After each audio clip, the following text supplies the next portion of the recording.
everybody. I am Wes Hagen. I'm the winemaker and brand ambassador for J. Wilkes Wines and the Miller Family Wine Club and the Miller Family Wine School, Miller Family Wine Company.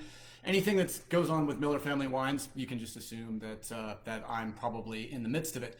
So it is Wednesday, and it's the 27th of May, and so excited. Everyone's going to be coming on, spending a little time day drinking, and I wanted to thank one of the fabulous viewers for sending a bottle of this wonderful Mezcal Vago.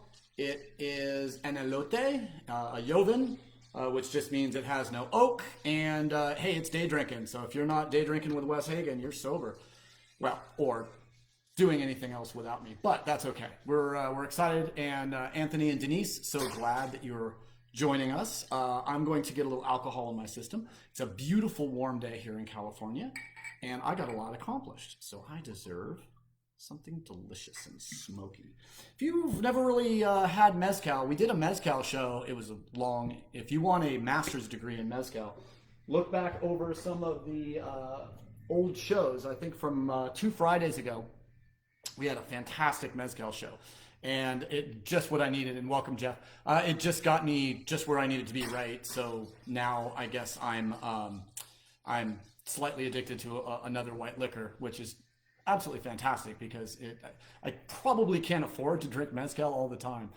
It is rather expensive, although it's not that expensive. For a liter of really good mezcal down in Oaxaca, you're only going to pay about $7. And then when you get back up here, that same bottle goes for about 70. So there is a lot of wiggle room, and I'm thinking I just might need to start going down to Oaxaca or hanging out with people who go down there all the time. So, and I also want to raise my glass to Mr. Phil. Thank you so much for the video, and I'm hoping that we're going to be watching it in the next few days, and I'll get your report on it. So there's a couple things going on. Number one, what are we talking about tonight? Tonight's going to be a great show. We're going to be talking about how red wines age. We're going to be tasting a couple Cabernets and a Pinot Noir from 2015 that has been in a sample bottle before it was bottled. This was a blending sample bottle that is still sealed. So I want to taste a wine, Pinot Noir, that's been there for almost full 4 years in a bottle without any protection and without any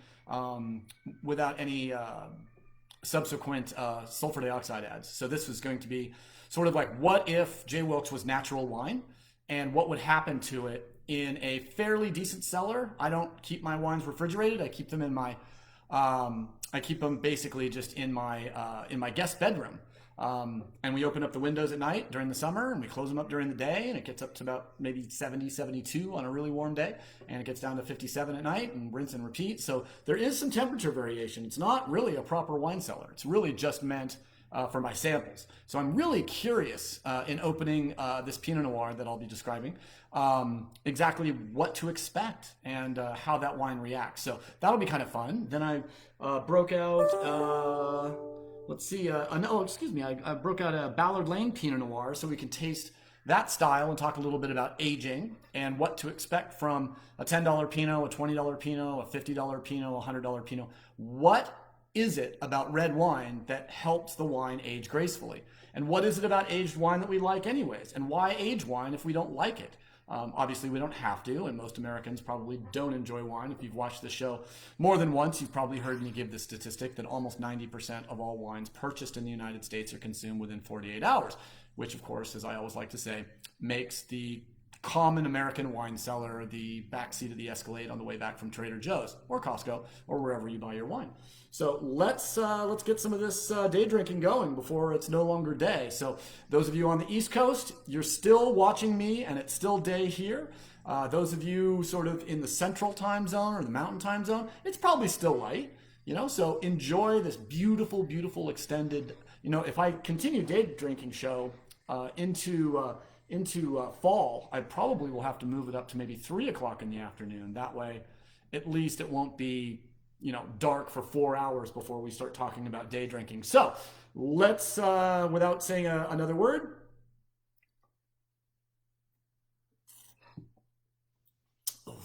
smoky deliciousness.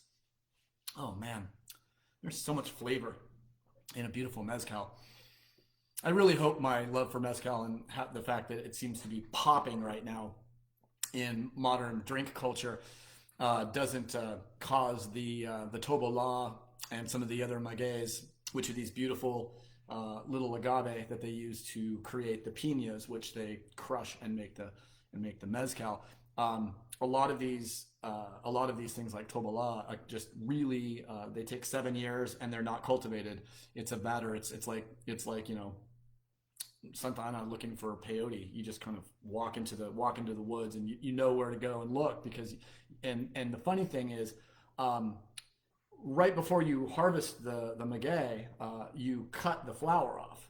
That forces it to, I think, thinking back to 2 Fridays ago, it causes the piña, the heart of the agave, which is used, the sugar, of course, is used for fermentation.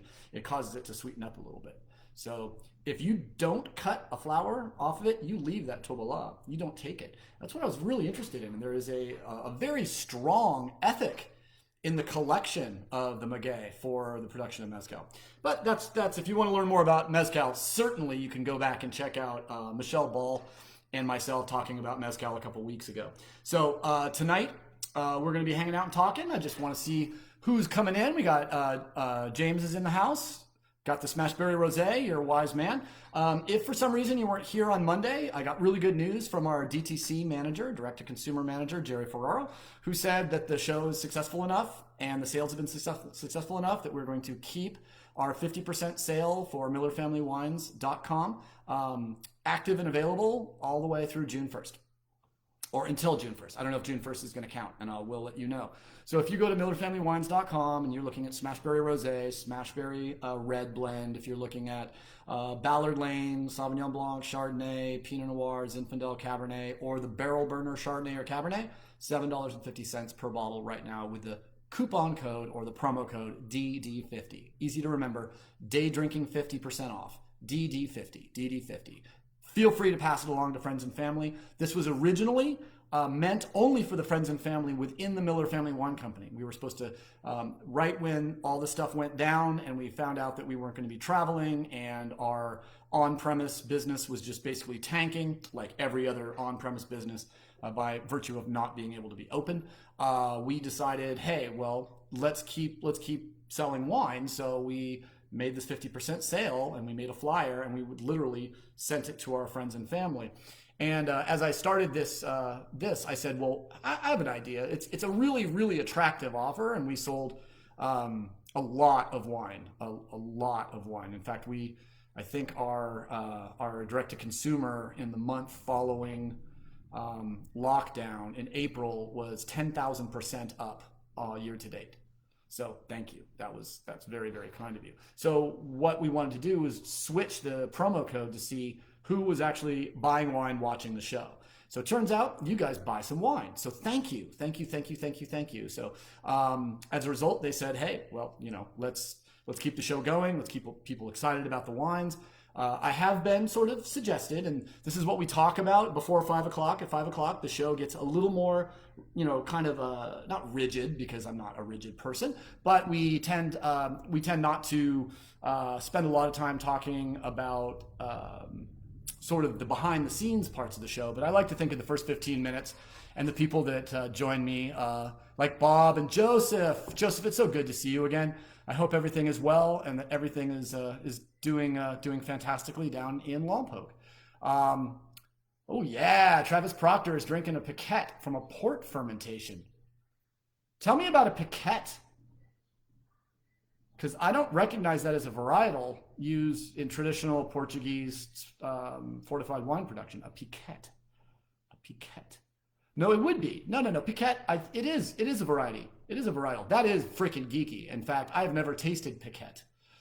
My guess is it is a sort of fringe variety that's used to produce port. But that's interesting stuff. I love it. All right. And we've got, and Bob's in the house. Thank you so much. Michelle and Dawn are in here as well. Michael and Beth. So lovely to have you here. 13 Sardinian Grenache with Michael Shin. Oh, Michelle Shin. With burnt ends, ribs, corn on the cob, and pickled cucumbers and onions. I don't. When did Virginia become Kansas City? Burnt ends. Good God. That sounds absolutely delicious. And of course, Phil's here and Dean Green's in the house and Neil's here and Lamar. Dawn just got back from Scottsdale. I hope you were well. Chances are it was hot as a pistol out there. It was just almost 80 degrees here today. It was supposed to be 86 here yesterday. It got up to 79. Today it was supposed to be 81. It got up to 79. So happy. I would say it was an absolute perfect day. And we got like 3 more minutes. So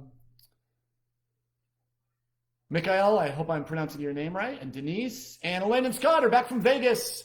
So I did really actually, before I talk a little bit about sort of what I did today, and we're gonna start the actual show in about 2 minutes. I did get word from my friend in Vegas, who is a really amazing guy with an amazing house in northern Las Vegas, that if we do pull off this offline wine tasting in Vegas when everything is cool and we all feel comfortable and trying to come out, and we can get half dozen people to come out and meet in Vegas and drink wine until we forget there was COVID, when we can actually do that and not die, or at least worry about infecting people that work in hospitals and old folks homes. And really, I mean, because that's what this is about, right? I mean, these people say, I don't want to wear a mask because I don't care if I get it. It's not about you, dude. It's not about you. It's about the people in this world, and I have to put myself in this cohort, that do not have strong systems to protect themselves against this virus.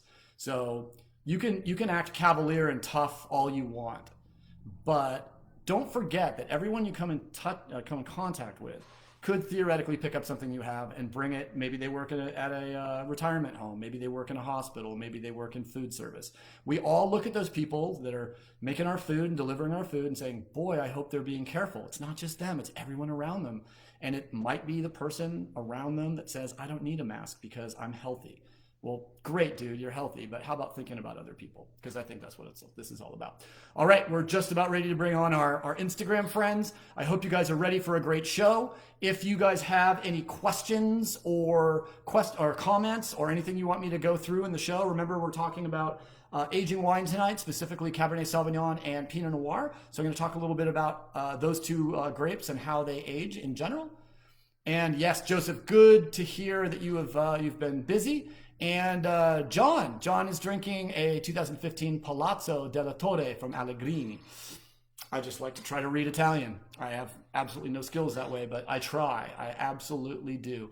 All right, you guys about ready? Let's rock it. It's time. If I was a stronger man, I would pour myself another shot of elote. But I think I'm ready to rock. I feel properly marinated. Let's rock this. Well, hey, Instagram, and hello again, Facebook Live. We are here day drinking. It is a beautiful Wednesday here in the Central Coast of California. I'm here in my home studio in Santa Maria, California. Where the hell is Santa Maria? Well, it happens to be one of the greatest places in California. You can grow Pinot Noir and Chardonnay.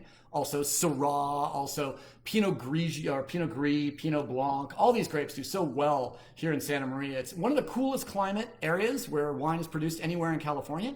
It's considered on the Winkler scale, which ranks from coolest to hottest, 1 to 5. If it doesn't get up to about 1800 to 2000 degree days, and I won't, if you're interested, look it up online. You can figure out how it's accumulated.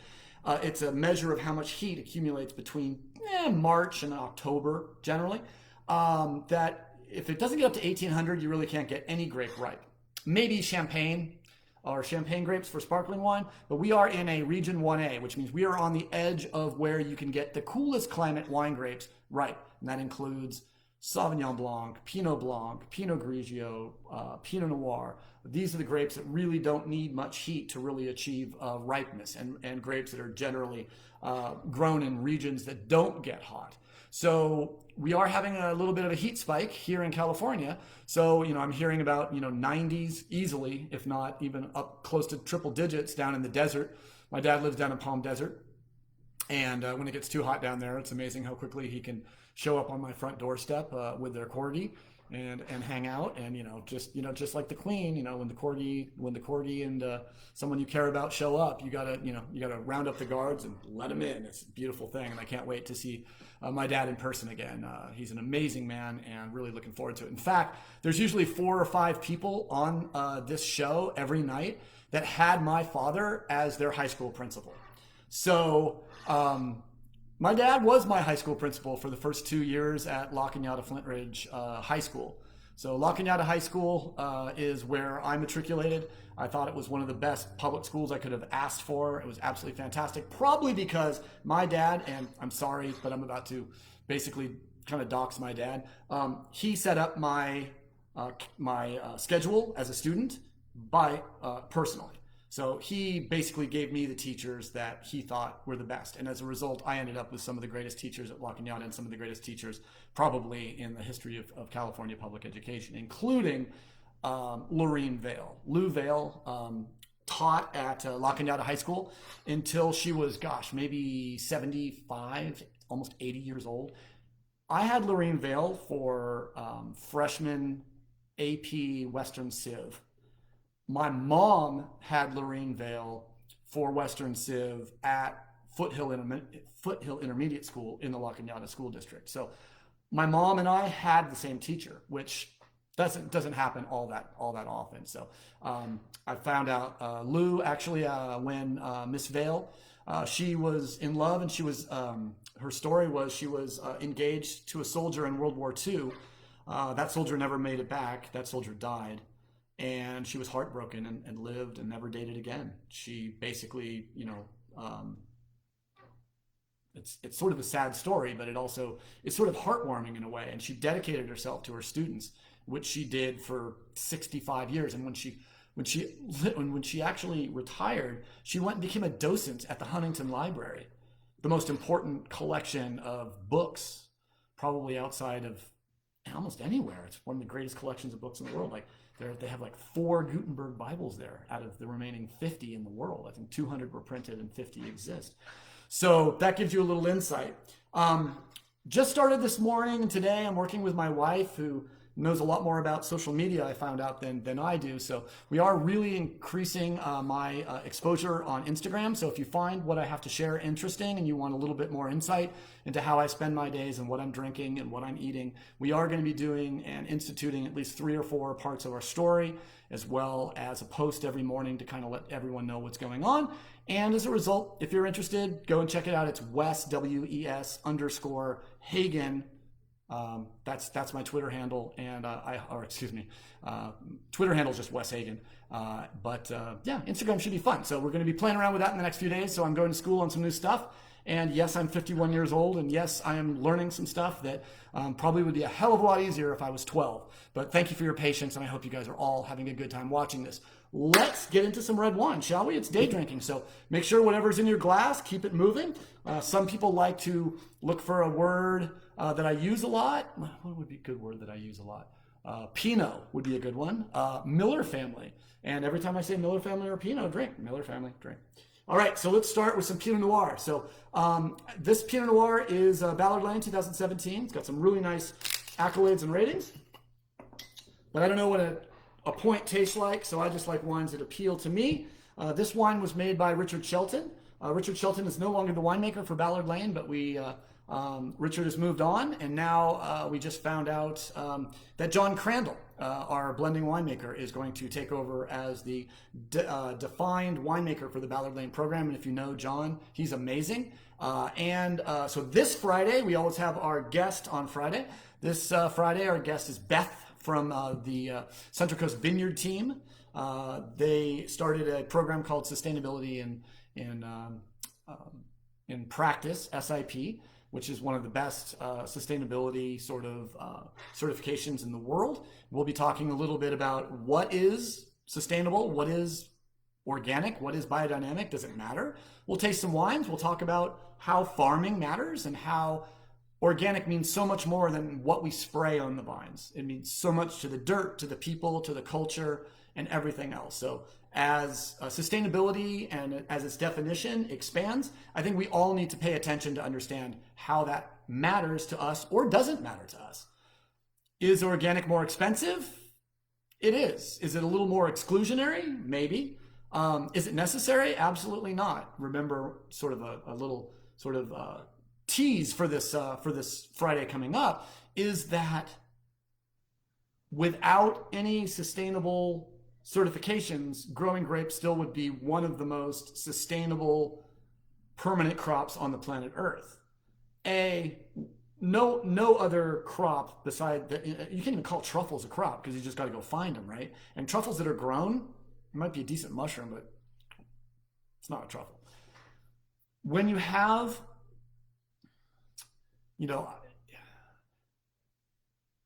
so I'm going to say as an agricultural product, wine grapes are the most important agricultural product in the world. From the perspective of we spend more money farming it, we spend more money sort of studying it, and more money drinking it than probably any other product. I can't think. I mean, I guess you could talk about cocaine, cannabis, and that kind of stuff.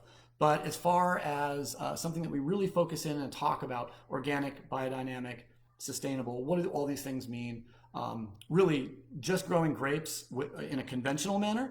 Generally, no one wants to spend money on sprays and on chemicals and on fungicide and insecticide. So the less we can spray, the better. So it really is kind of has a built-in greenness to it. And then we'll also discuss what is the definition of all the different aspects of that production. Cool. So I've got a little Pinot Noir in my glass. I hope you do too, or at least some wine or something. I did chill this down. It's right around 62 degrees. It's nice and warm in the house. We don't have air conditioning here in Santa Maria. So without air conditioning, the house right now is about 73, which for us in Santa Maria is warm because like 79, we start melting. It's pretty crazy. All right. So one thing I found about the 2017 Ballard Lane Pinot Noir, which we've discussed on the show before. Again, $7.50 at MillerFamilyWines.com using the promo code DD50. I will interject a little bit of strictly commercial every once in a while, specifically for Michelle Shin, who's the only one who apparently gets my Frank Zappa joke. So thank you, Michelle. Really appreciate that. I'm sure some of you do, but remember that Frank Zappa did write more than 2 songs that are completely and totally profane and stupid, the ones that actually were popular. So what I almost find, this might be the most brambly, peppery Pinot Noir I've ever stuck my nose in. Yes, it has the raspberry, it has the bright cherry, it has like all the other surrounding characters and flavors. But what I find about this wine specifically is that there's this really profound white pepper character. A lot of this wine is going to be sourced in cooler climates between Salinas and Santa Maria. So that kind of gives you an idea, sort of Monterey County, a little bit of San Luis Obispo County, a lot of Santa Barbara County, and wherever we can get the best grapes. There might even be a tiny little bit of Paso Pinot in this, because believe it or not, there is a very small amount of Pinot Noir up in our vineyard in French Camp, in the Paso Robles Highlands, which actually makes a pretty good wine. It's funny that with proper viticulture and care and focus, you can break the rules with viticulture a little bit and make some wines in atypical places. And sometimes those atypical grapes end up being the predominant grape within that region. For example, Pinot Noir in Santa Rita Hills. Well, Pinot Noir led the charge in the Santa Rita Hills for the longest time. Now you talk to people who really know. You talk to master somms, you talk to wine buyers, you talk to wine critics.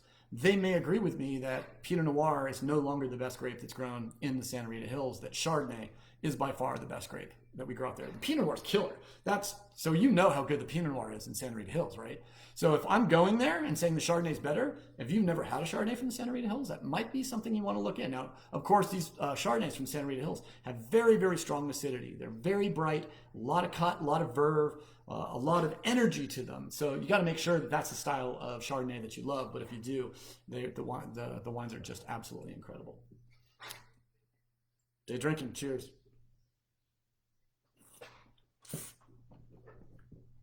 So what we're talking about tonight is how red wine ages. And the first thing I want to do is give you guys just a little bit of a crash course in what are the things that are necessary for a wine to age. Number one, you could actually just put them all under the rubric of balance. Balanced wines are balanced as fruit, balanced at the crusher, balanced in the fermenter, balanced in the barrel, balanced bottling day. Then they shut down, they get dumb for a little bit. We call it bottle shock. We don't really understand it. It might not even be a real thing. But whatever happens, you take wines from a tank, from a barrel, you shove them in a 750 milliliter bottle, it gets a little confused. Where am I? What am I doing? From my experience, my wines are great for about a week once they've been bottled. And then after a week, sometimes they're okay for another week, but then they do tend to shut down. That might just be that they got a decent little hit of sulfur dioxide before bottling to make sure those wines aren't going to turn to vinegar in the bottle. So there's a few things that fall under the rubric of balance that gives a red wine the capacity to age. But the first thing I want you to know is all of these things have to be in balance. It's like the id, ego, and superego in Freud's description of how the brain works. A lot of people are like, don't like Freud because they think the id doesn't actually exist in reality. If they would have actually read Freud, they would have actually seen that he says, as describing these energies, id, which is desire, the ego, how we picture desire, and the superego, the societally acceptable way of getting what our id imagines. So the id is a cheeseburger, your ego is McDonald's, and your superego says, take $5 out of your wallet and pay for the burger. Okay, that's just a rough approximation. But Freud said these are just energies. There's no such thing as id, ego, and superego. There's no parts of our brain that control these things. These are ways to describe energies within the brain in a general way to understand their dynamism.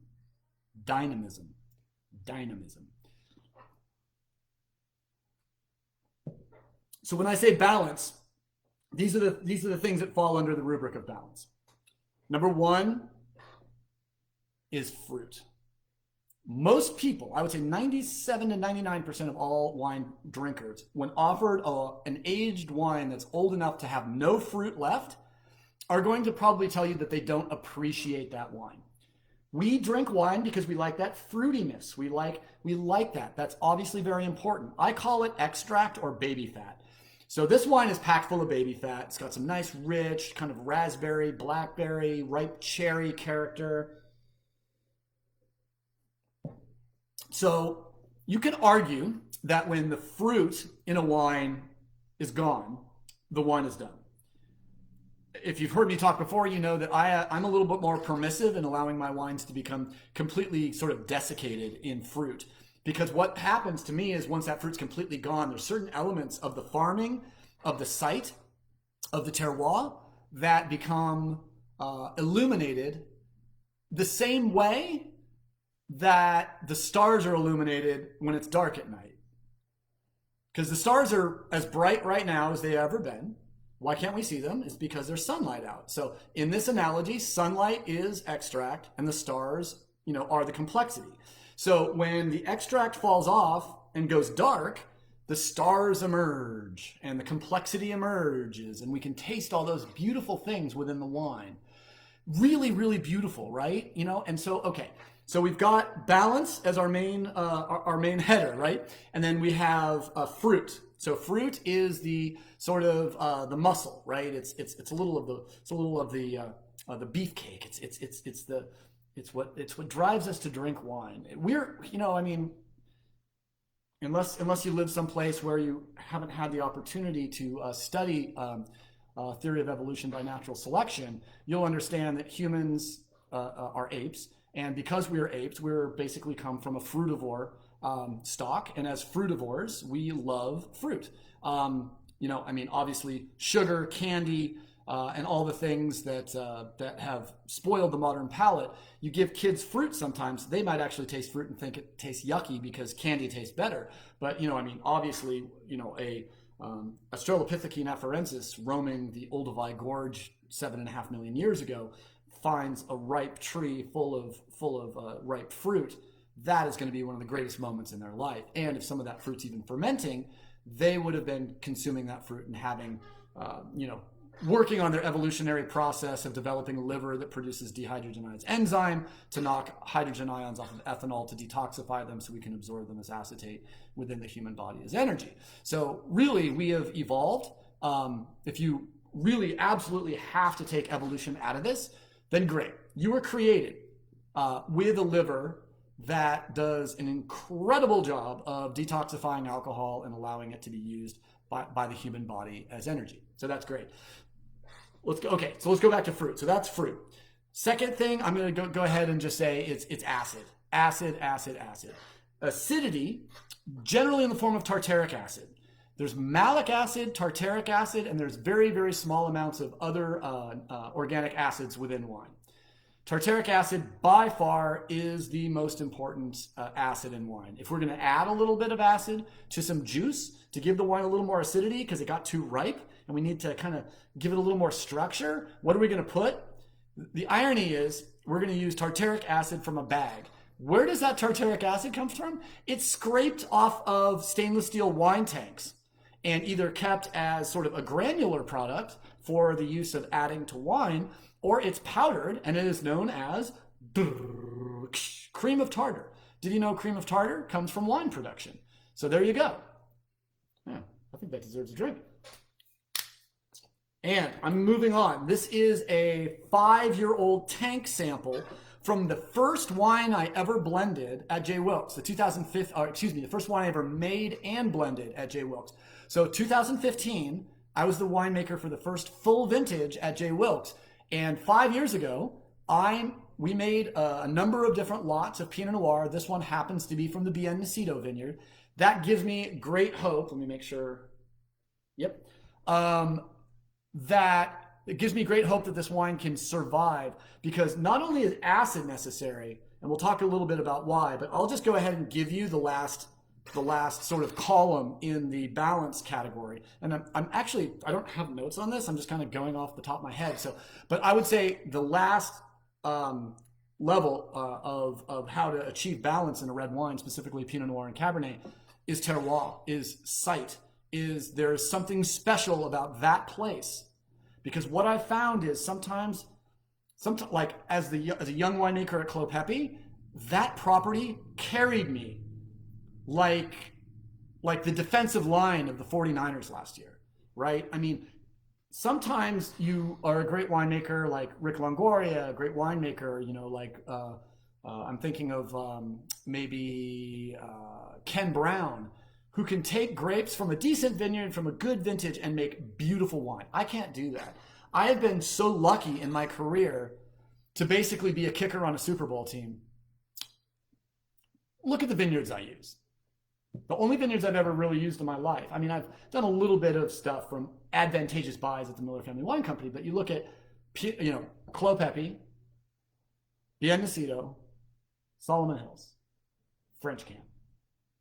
So, yeah, I'm a kicker on a Super Bowl team. My job is to sit on the sidelines and wait, and when the coach calls me in, not screw it up in the last 10 to 15 seconds. That is what my job is.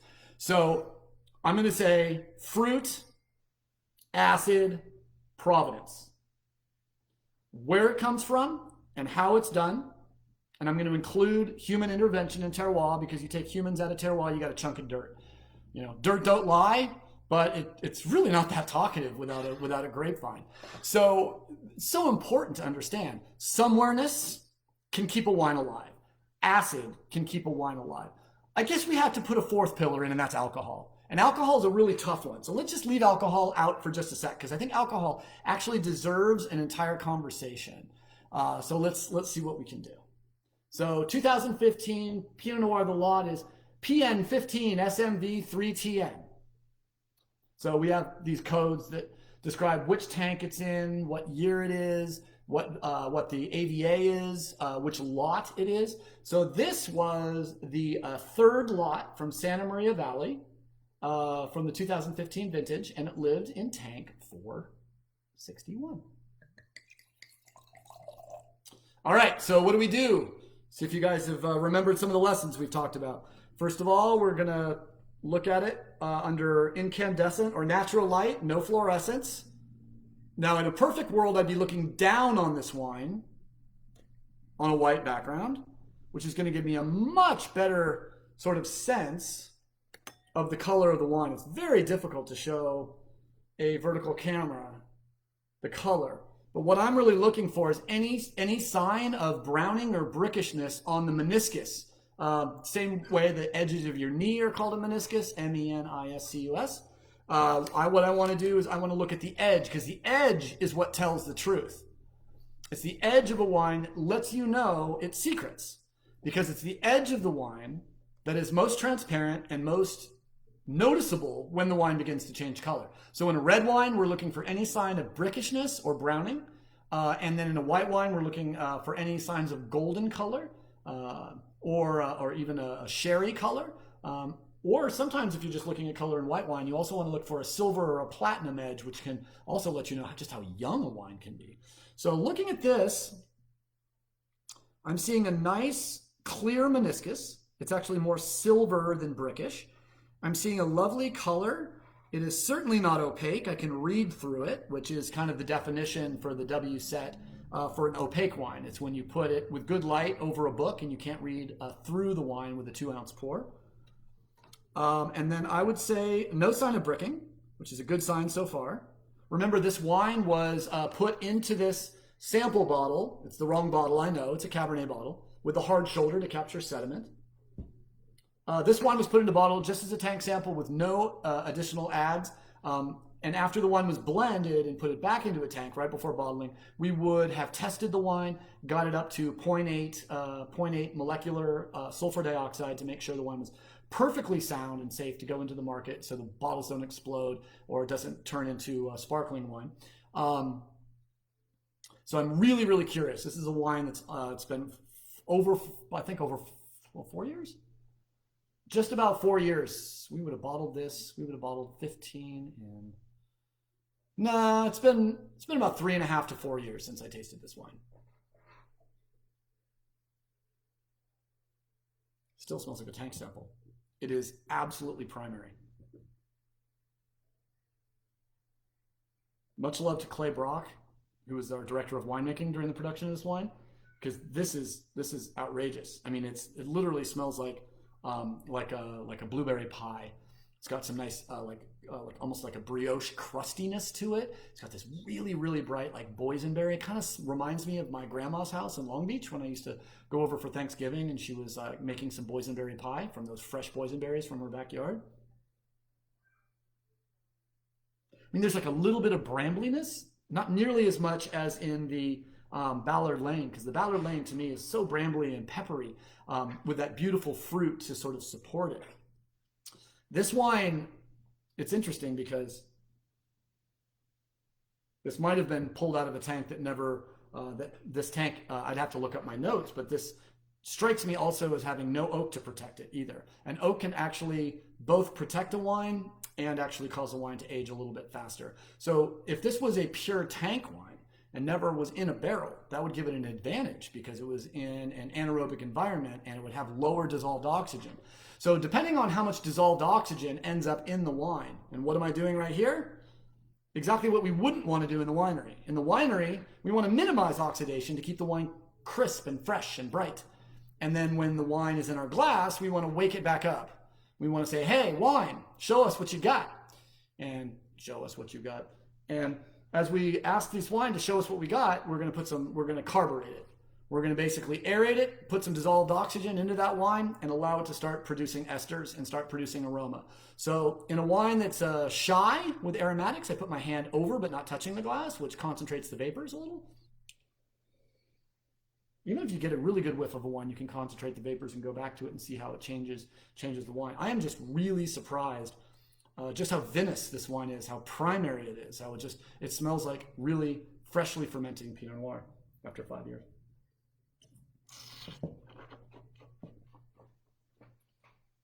Okay, there's oak in this one. So this was not a purely tank wine.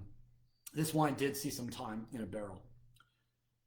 That is really, really good. I didn't expect the wine to fall apart, but I did expect the wine to be aldehydic. So I expected when I opened the wine, I expected to smell ethyl acetate because this wine probably was put in this bottle with less than 10 parts free SO2. So normally Pinot Noir would go into bottle about 20 to 25 parts free SO2, depending on where it's grown and how much acid it has. The coolest thing about SO2, and that's sulfur dioxide, and that's what we put small amounts of potassium metabisulfite within a wine to keep it from re-fermenting or having problems in the market or traveling or shipping. It's been used for thousands of years and is basically an incredibly safe material when used correctly. Trust me, I've mistakenly ingested enough SO2 to basically keep an entire barrel of wine, 288 bottles sound, and I ingested it by mistake, and I'm still alive. So might not help me if I get COVID with what it did to my lungs, but here we go. On we are. So, it's the idea here is if this wine can go 4.5 years with no SO2, not even properly bottled. We didn't gas this bottle, so there was oxygen in this bottle when we closed the cap. So the question is it the winemaking? Is it the provenance? Is it the fruit? Or is it the acid? Or the alcohol? Those are the things you said, Wes. So you tell me what black magic effery has this wine accomplished? And I'm gonna go here. I'm gonna say the alcohol's balanced.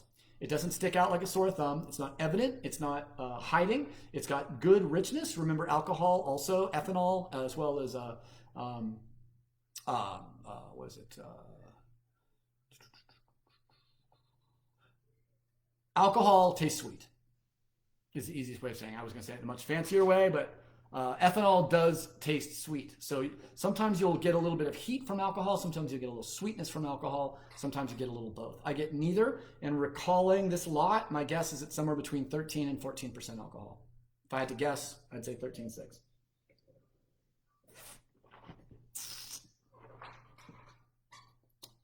To me, this shows the 2015 vintage from Bien Nacido, from J. Wilkes, which is a blend of a number of vineyards, not just Bien Nacido. Also has Solomon Hills and some, I think some Sierra Madre fruit in there too. This is proof positive. I would have to say, as much as anything, again, I'm a decent winemaker. I'm competent. I do a pretty good job, and I tend to use my whole ass when I can. This one is stunning to me and has taught me something. It's odd that a bottle that was lost in my cellar, or in my sample room, comes back and is going to teach me more than just about any wine I've had from the Miller Family Wine Company since I've been there.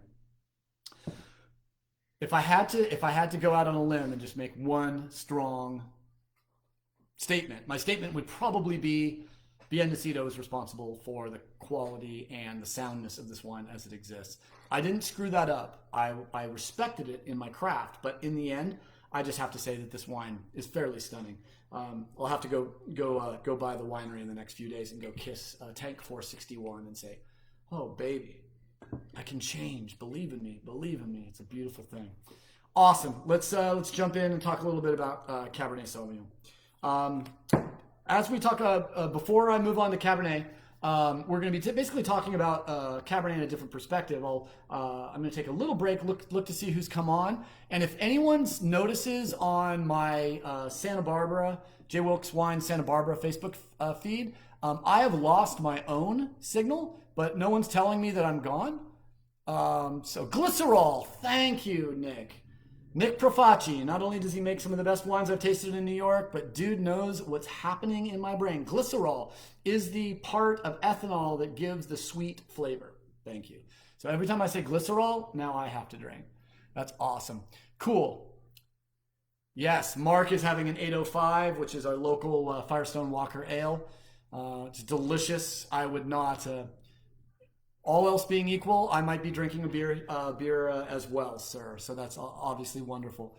Nice, Eddie. I'm glad you're good. Eddie Gray's in the house from down in LA, and Christy and Mark and Nick and Joseph Benton. Excellent. And Joseph says I'm on, so my camera's still working. I did actually buy a fancy webcam.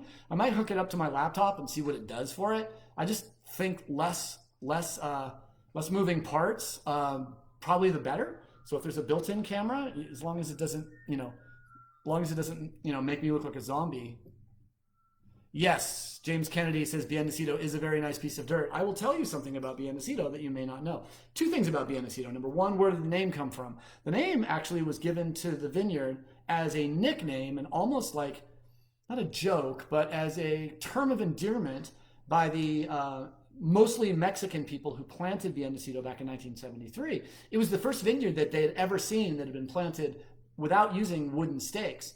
They had rolled steel stakes, and they had never seen this before. Basically they were going to be putting together the most fancy vineyard they'd ever seen. So they started calling it Bien Nacido, like silver spoon in the mouth, kind of fa fa fa. Well born is probably the best literal translation.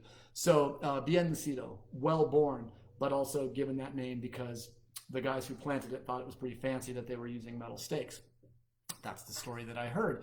What else about Biennacido? Oh, Biennacido is the vineyard in the world that produces more vineyard designated wine than any other vineyard. So Biennacido is the most vineyard designated property on the planet Earth.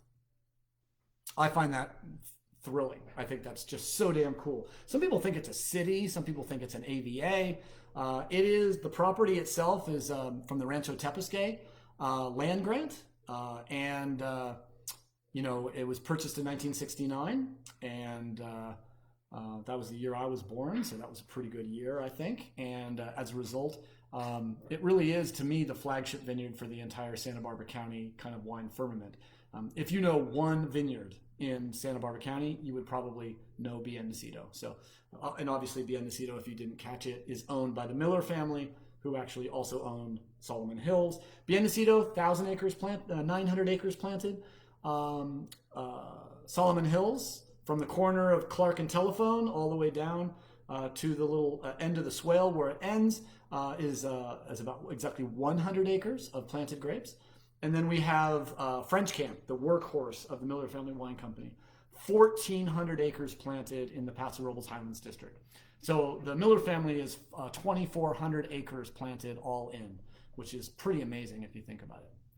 Cool, cool, cool. And Joseph, my Lompoc friend, is having some Smashberry Rosé. I hope that wine is delicious. Yes, James Kennedy came back with, the literal transition would be good birth, but yeah. I think well born probably carries a little bit more of the meaning of that. Good birth is fantastic for the mother and the child. Well born is good for the world, right?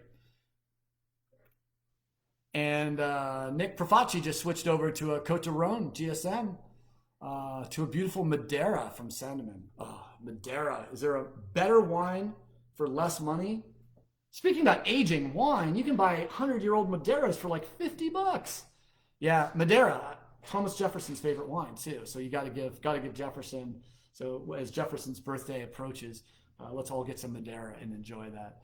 Awesome. Thank you to everybody. And we've got Luis and E11 Wine. I'm assuming that's probably someone affiliated with Andrew.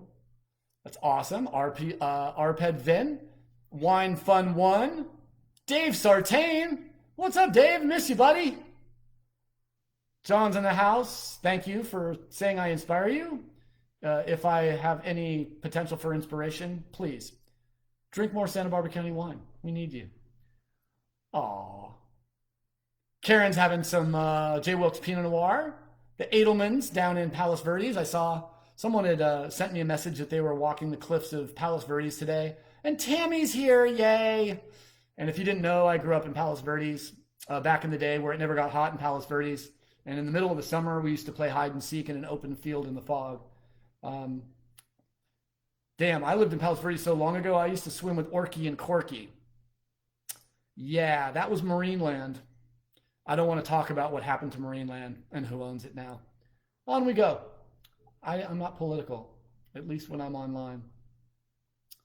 Awesome. And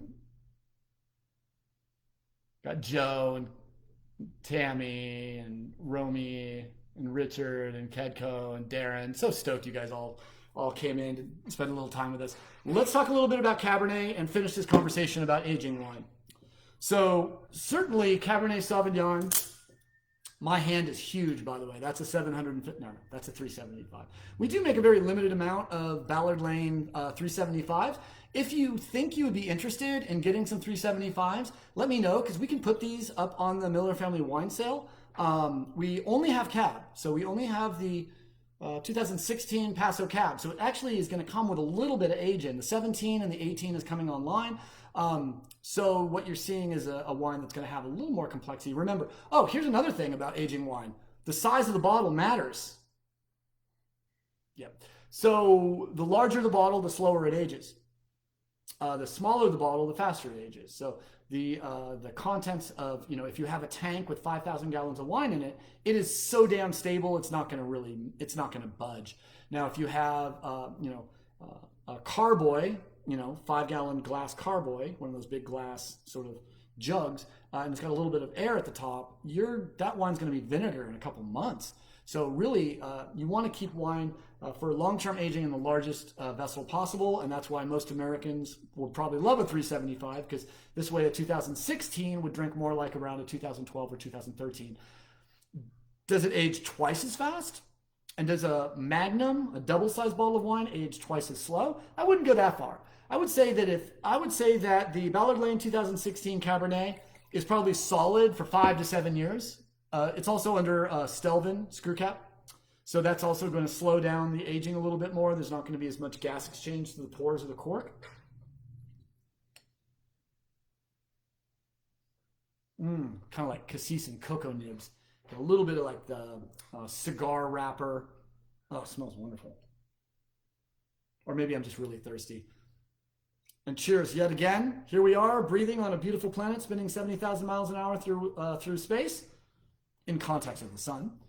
If you want to talk about how fast the Milky Way is actually moving through the galaxy, it would make you sick thinking about it. That's why I always say that, cosmologically, if we're spinning 70,000 miles an hour through space, why does it feel like we're standing still? Because this planet is magic. Science is cool. Physics is rad. Just watching some stuff about Michael Faraday last night. If you don't know about Michael Faraday, my goodness, dude. Without Michael Faraday, we would be in deep, deep trouble. And Alan Turing. I would like to propose a toast to Alan Turing. And then I swear I'm gonna start tasting Cabernet Sauvignon.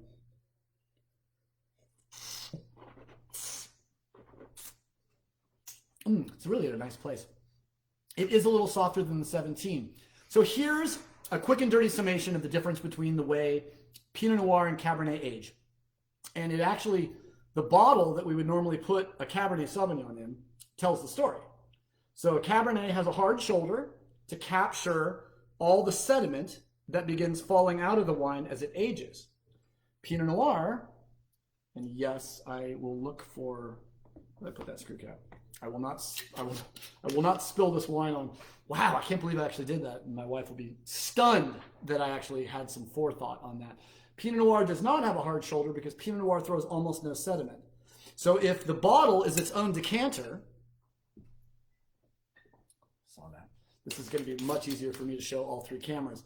Now, if this is its own decanter, if you allow this bottle to age for 25 years, will the wine still be sound? Who knows? If it's in a perfect cellar, perfect moment, I'm going to say maybe, okay?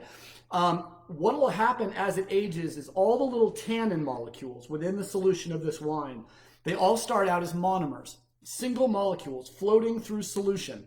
But just like us when we drink wine, we tend to sort of find people and kind of come together. So that process is called polymerization. Polymerization is really important in the aging of wine because what's going to happen is all the little single molecules of tannin, which kind of hit our taste buds, hit the papillae of our tongue and trigger those astringent and bitter flavor receptors, begin to start forming polymers.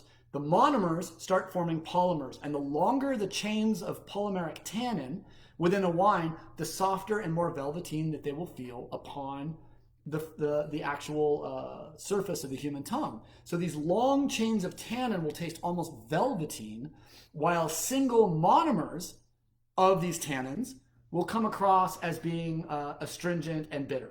So if you got the red wine, you got the fruit, you got the grip, you got the tannin, but if that tannin's too much for you, and that's why there's all these like magnets and copper, and you pour your wine through the copper and it ages it for 10 years, bull mother. That is not true. You cannot buy something that will age your wine for you.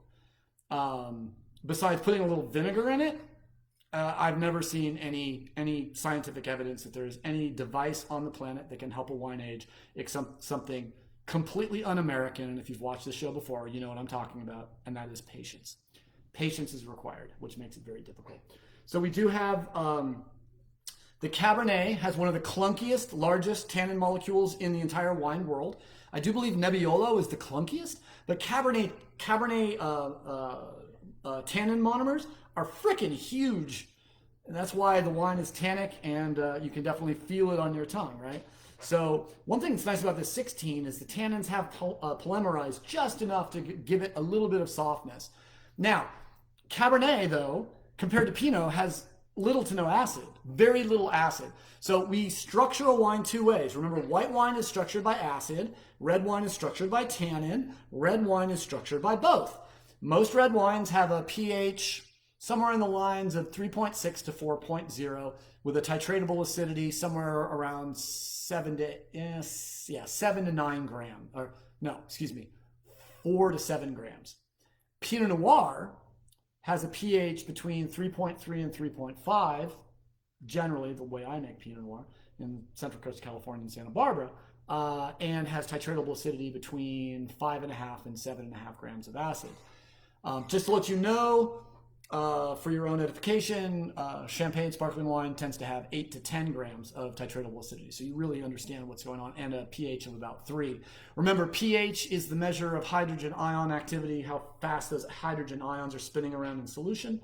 And TA is titratable acidity, which means how much literal weight of tartaric acid exists within the solution of wine, measured in grams per liter. So pH is how fast the fish are swimming in the tank, and TA is the actual weight of the fish, taking them out of the tank and weighing them outside of their solution. Is the easiest way of learning about it.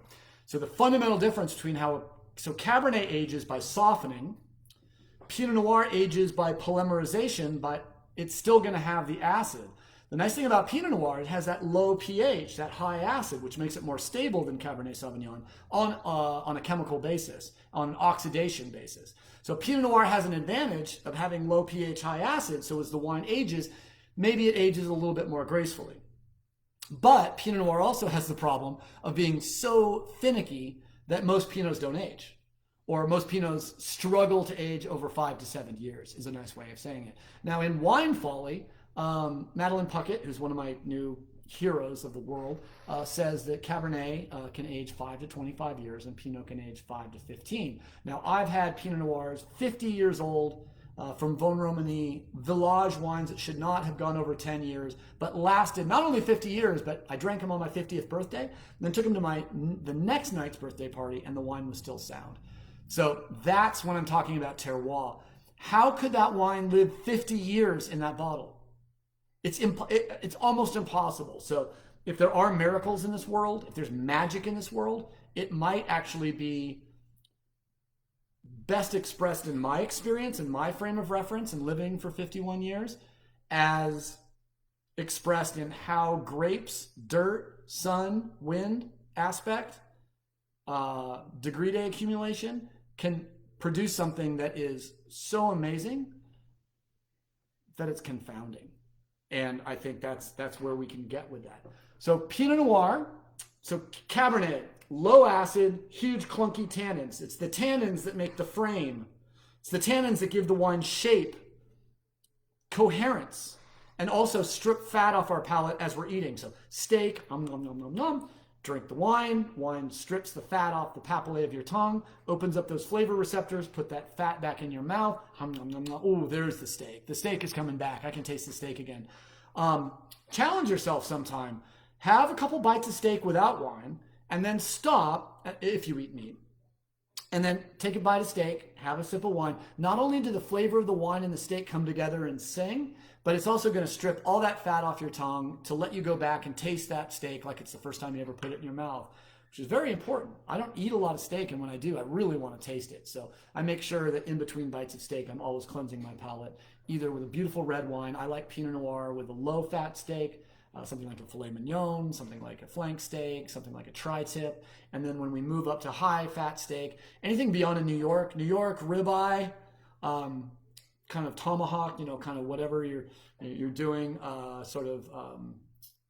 Spencer, a little higher fat. Well, I think it can take a lot more tannin. So I like to do Cabernet with high fat steak, and I like to do Pinot Noir Syrah with a lower fat steak. Syrah can actually play either game.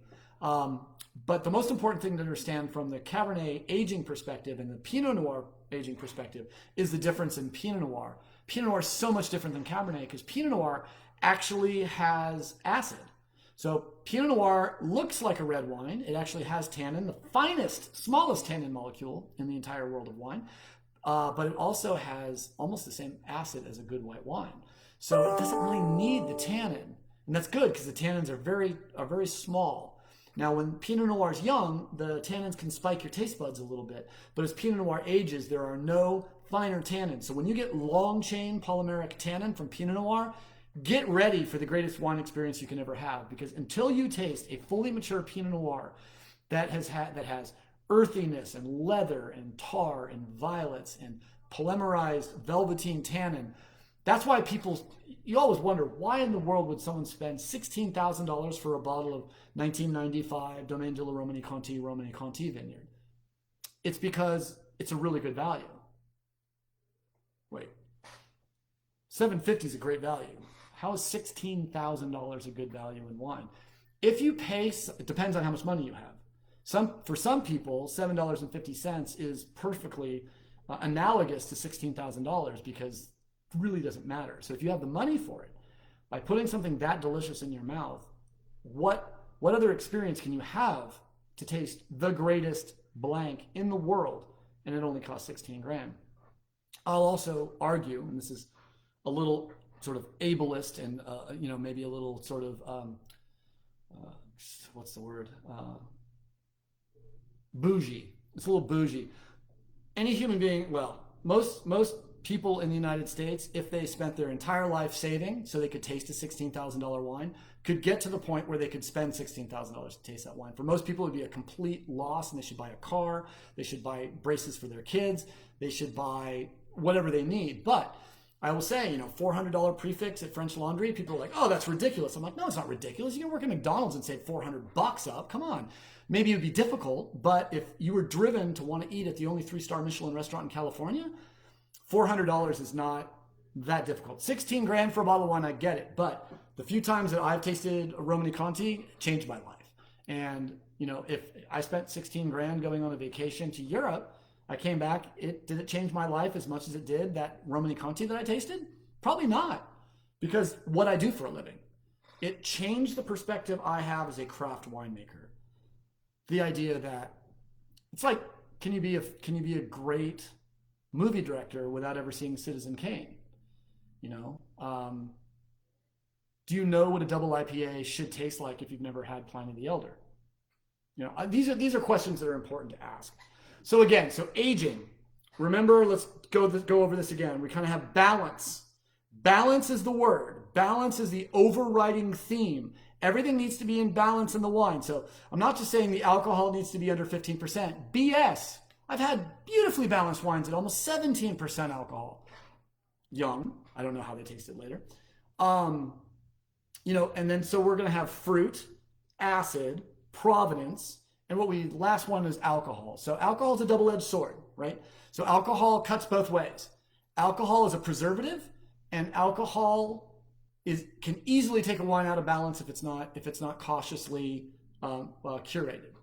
So if you have a wine that, like I said, I think of that beautiful almost 17% Pinot Noir that I had from an unnamed producer in the Santa Rita Hills that I tasted through, basically when they were released. The wine had enough baby fat to cover up the heat from the alcohol. Now, the question is, that was a 2005. That was 17% alcohol. Today, if I was going to taste that wine, the alcohol would still be 17% in the bottle, but we would have lost a lot of the baby fat that sort of kind of covered up the heat, that wrapped around the heat, that loved on the heat, and just said, it's okay. The wine's going to taste delicious. Would that wine still be in balance? Maybe. I'm not an in pursuit of balance person. I'm not saying there's a number that's profane, because I think anyone who tries to define the profane themselves is profane. We know profane when we see it, and delicious wine that is in balance when it's young, I didn't find problematic at all. I find no style of wine profane. What I find profane is wine that tastes like shit. It's bad. That's how it is. So the key to alcohol is that it can preserve the wine, but it can also make the wine hot once the wine gets old. So when a wine is old and it has elevated alcohol, we call that heat. And the heat in the palate can take us out of a sense of balance. Everything needs to be in balance. Alcohol needs to be in balance. Fruit needs to be in balance. Acid needs to be in balance. And the terroir is kind of the it's not a frame. What is it? It's the potentiality. It's the frame of reference. It's everything that can and can't be is limited by where the grapes were grown, how they were planted, how they were tended, the viticultural systems using, the clone, the rootstock, the trellising, the canopy management. With Pinot Noir, I might even say like the attitude of the people touching the grapes. I mean, it's that freaky, right? But let's not get too weird. Let's just say that these are the things that give a wine the capacity to be old. So let's finish, before I look to see if there's any questions, with a fundamental question that would really help you guys, which is, okay, cool, wine ages. I might want to taste an old wine. So what should I buy and what should I lay down and how much money do I have to spend? And how long is it going to last? And how do I know how long it's going to last? Well, you don't. First thing you should do is you should always make sure when you buy a wine, if you're interested in aging it, is to see if you can't actually get the actual email address of the winemaker who made it. And if you're buying a lot of wine from someone and you aren't given the opportunity to communicate with the winemaker, well, buy more wine from me because I would love to communicate with you. whagen@jwilkes.com. And I answer everything. The key really is, to me, is to understand the brand. And here's the problem. The more brand loyalty you have in the world of wine, the more you'll understand those wines and the more pleasure you'll get out of them because you'll have more frame of reference, you'll have more context, you'll be able to taste the wine and understand, oh, it's a little fruitier than it's 17. Oh, this doesn't appeal to me like it did in 19. With about 1 million wines released in the world a year, to taste every single wine that's released, I think I figured out one time you'd have to taste 2 wines every 30 seconds, 24/7, 365 days a year. So every 15 seconds, you'd have to taste a wine. And if you did that without sleeping for an entire year, assuming you could do that without frickin' dying or going completely frickin' batty, you would be able to taste every wine that was made in that given year. So that kind of gives you an idea of just how many wines. So we want to be open. We want to taste wines from New York. We want to taste wines from Oregon. They wouldn't say that about California, but hey, California winemaker saying drink Oregon. Let's see an Oregon winemaker say drink Californian, because I know all you Oregonians, you guys are all self-loathing ex-Californians. You used to live here. So show some love for where you came from. Great beer, great people, but man, why do they hate California so much? I got run off a logging road in Oregon when I was 20 at going to a Grateful Dead show. And maybe they just hated hippies, but Oregonians tried to kill me, and I still love Oregon. I guarantee Californians don't try to kill Oregonians, but for some reason our taxes are profane or something. Whatever. We love you, Oregon. Show some love back. So, in the end, I think alcohol matters. It's a double-edged sword. Obviously, balance matters. All these things matter. And the way that you should know a wine's going to age is if it has good verve, good cut, good liveliness. If the wine tastes soft, if it's just like, it's not going to age. If the wine's got cut and snap, it's like crunchy, that's a good sign. If the wine has moderate alcohol, 13 to 15%, I'm just going to go ahead and say 13 to 15%. That's great. 13.5 might even be better than 15. I made a wine that was 12.7 alcohol at Clos Pepe, a Chardonnay, a stainless steel Chablisian style Chardonnay, and it fell apart. It was completely out of balance. This is the thing. You think, okay, acid protects wine, so I'm going to increase the acidity in a wine to make it last forever, right? To make it just absolutely, just so it can go 25 years in the cellar. The wines I made that were slightly elevated alcohol lasted much, much longer than the Chardonnays I made that had extremely low alcohol. So sometimes you take a wine out of balance, even if you think you're doing the right thing for the chemistry of the wine. This is why wine is so amazing and it's so confounding, is all the little elements are inclusive. All the elements come together and play together. It's a dynamic system.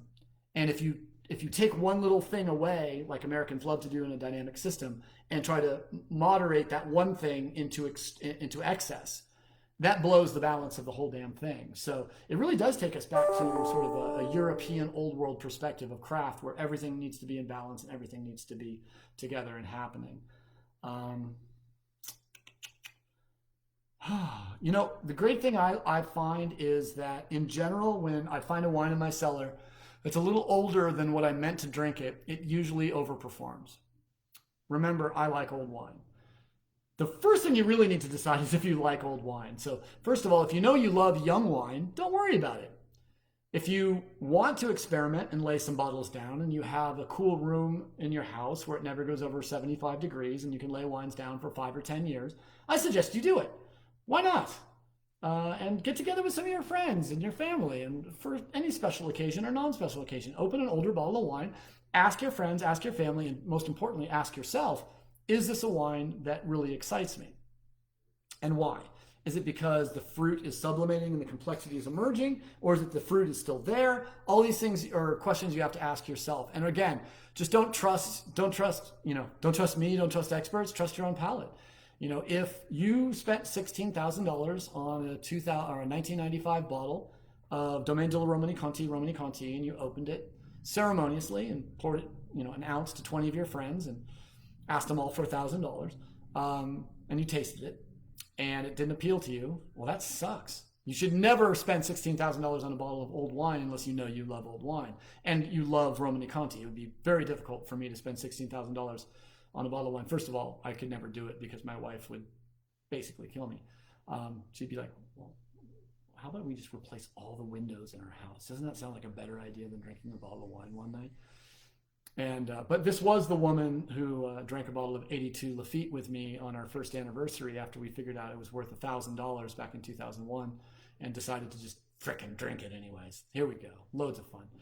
Awesome. Well, I really appreciate all of you spending some time with me this evening. Day drinking is always more fun when we have lots of people joining us. So I'm going to just spend a little time, make sure I saw all of you fine folk. If you want to get a little bit more insight into what we're going to be talking about on these shows, I will be putting up an Instagram post every morning about what I'm going to be doing that night. And through the day, I will be putting up more Instagram. My Instagram is Wes_Hagen, WES_HAGEN. So feel free to follow me, and we'll make sure it's worth your while. So other than that, last call. Oh, yeah. 97 Foxen Biennacido. James Kennedy, you are correct. I had an 87 Foxen Sanford and Benedict about 4 years ago that was one of the greatest domestic Pinot Noirs I ever had. In fact, a level 3 sommelier at the Baccara in Santa Barbara brought it to me after she had opened it. And she had this look on her face, and her name was Vaughn. She's amazing. And she goes, "It's alive. It's not only alive, but you guys are in for a treat."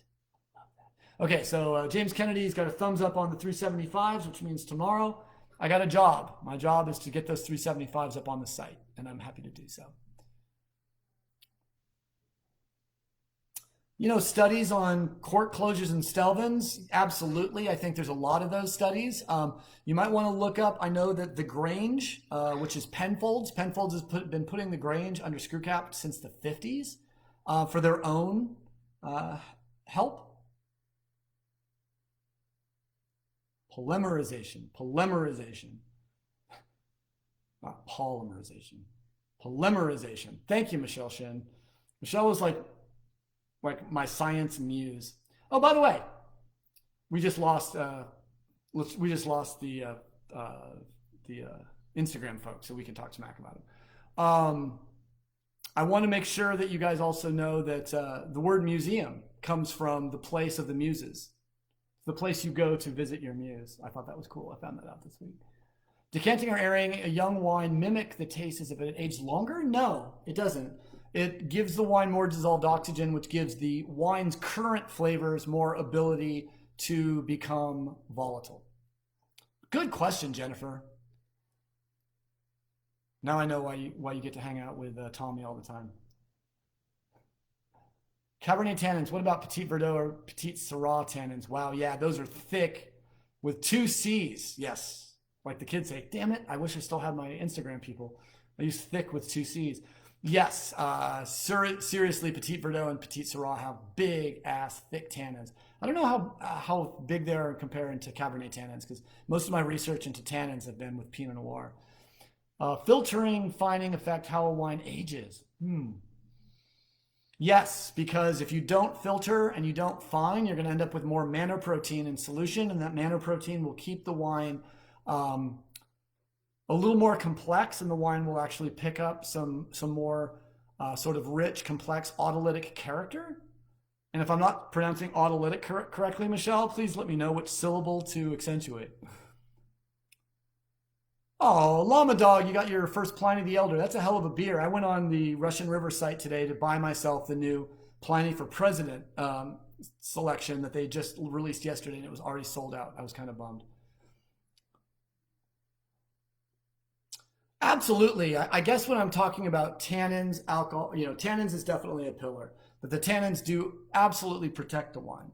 And the size of the tannins, I guess, was the conversation I had. But if I would have thought, I like to make sure that these are informal, sort of off the cuff understanding of it. But yes, tannins are very, very important to how wines age. Yes, and also clarity. Believe it or not, though, I mean, you could argue that wines with a little bit of haze might age in a more interesting way. And I don't really need my wines to be brilliant, but I make my wines to be brilliant. No, I don't think filtration. The problem is filtered and fine wines are what we get, because unless you're drinking natural wines, that's basically what the market has to offer you, Jennifer. So I would say it's pretty hard to understand how great vineyards age, filtered or non-filtered, because so many finding wines from the same vintage made the same way. It's so hard to have context and a frame of reference for that question. But that's a really good question, and we'll hang out at the tasting room and talk about that sometime. I'm glad, Jennifer. That was a really fun time. I'm going to just squeeze through here real quick and just say thank you to Dawn and Lamar and Michelle and Neil and Phil and Dean and Beth and Dawn and Michael and Alicia. Good to see you. And Tim and Travis. I love it. Travis is talking about what happens when you don't put SO2 in wine, and the wines that the Romans bottled for the slaves and how they all started to bubble. Tim says it's 100 degrees there. Chilled peak pool. Yes. Good man. And Jeremy, good to have you on board. The skins were Syrah for Rosé port, fermented for a couple days, added high proof, pressed, and rinsed the skins. Interesting. Piquette. And Becky, so glad you could join us. And Cheryl. And Jim, so lovely to have you here. And happy anniversary, my friend. Online Pinot party. I wish I would have known. I would have sent you one. Maybe you sent yourself one, so that's even awesome. And Tony, who are you jiving with that cosmic debris? Getting some good Frank Zappa quotes out there. Is that a real poncho or is that a Sears poncho? That's what I was thinking. Tim, so glad to have you here. And my fabulous cousin, Travis Proctor, Stacy Burcham? How incredible is that? She is one of my favorite kin, as are her parents, including her father, who was the president of Loyola Marymount for a number of years, the first non-Jesuit president of a major Catholic university. My uncle, thank God keep him. He also clerked for Supreme Court Justice Byron White, just to drop some names. Jeff, hope all is well, my friend. Don Hagen, yes. Travis, how would you know my dad?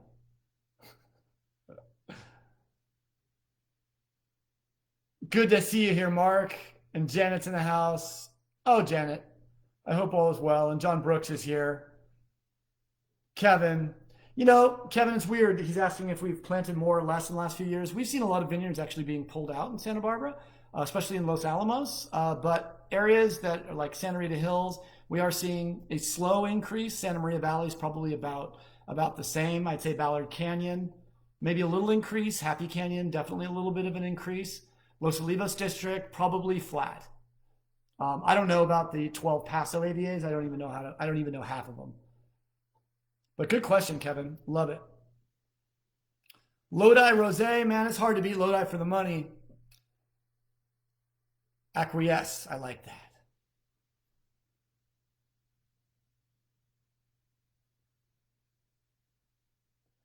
Okay, my dad did not pitch a perfect game versus SC.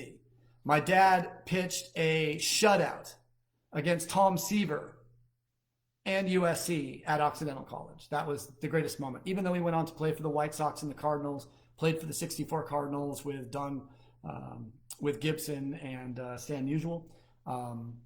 He never made it. Unfortunately, they kicked him down to the Tulsa Oilers about 2 months before they went to the playoffs and beat the New York Yankees for the World Series. So, gosh, they just would have kept him on the roster. My dad would have had a World Series ring. That's cool. Thanks, Travis. Yes, everything is super relative in wine, and everything is connected. And Peter, I hope you and Mary are great down in beautiful Chino Hills. And Fabian, I hope everything is well. It's been a while since I've seen you, brother. I hope everything's good. You're a hell of a seller guy.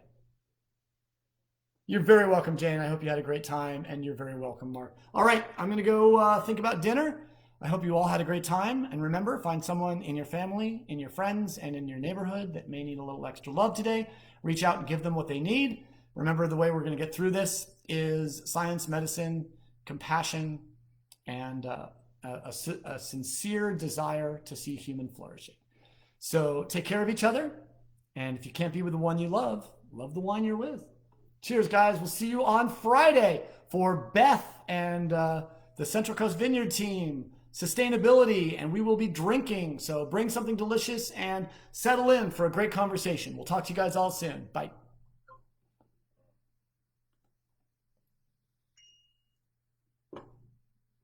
Well, hello everybody. I am Wes Hagen. I'm the winemaker and brand ambassador for J. Wilkes Wine and the Miller Family Wine Club and the Miller Family Wine School, Miller Family Wine Company.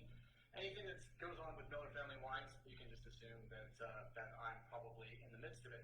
So it is Wednesday, and it's the 27th of May, and so excited. Everyone's going to be coming on, spending a little time day drinking, and I wanted to thank one of the fabulous viewers for sending a bottle of this wonderful Mezcal Vago. It